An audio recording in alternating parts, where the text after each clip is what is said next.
Welcome to part 3. All right, now we're going to talk all about cash that you're going to need when you're buying a home. So we talked previously in part 2 about the down payment. So let's expect that you have those funds.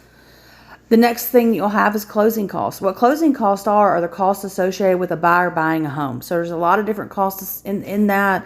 It could be appraisal fee. It could be your title services, title work that gets done, deed transfer, attorney fees, transfer taxes, interest that's collected before your first payment. There's just a variety of expenses.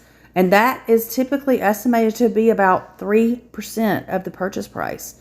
So if you think about buying a $100,000 house, which where can you buy a $100,000 house? But if it's a $100,000 house, that's $3,000 for your closing costs on top of your down payment. So let's not forget that these closing cost money are dollars that are strictly associated with a buyer and a buyer getting a loan. If you were paying for the house cash, there would be very little closing costs. So these are all loan related expenses associated with the buyer.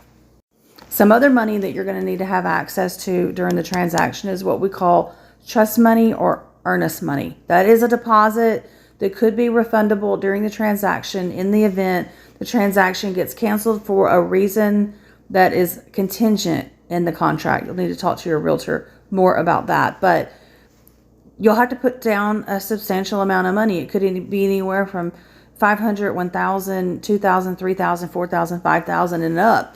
It's money to show that you're serious. It's trust money that's put down that goes against what you're going to have to pay at closing. It goes towards your down payment, things like that. Your lender will need to know about that this money was put down. Now, most of the money that we've been talking about, like your down payment and your closing money, is all paid at the end of the transaction. Your earnest money or trust money is paid in the beginning of the transaction, right when you get under contract. Other funds that you'll have to pay during the transaction is going to be possibly to pay for the appraisal up front, which could be $700, $800. Also, if you're getting a home inspection, which I highly recommend, that could run anywhere from $300 to $600 depending on what inspections cost in your market. And an inspection, that's done towards the beginning of the transaction.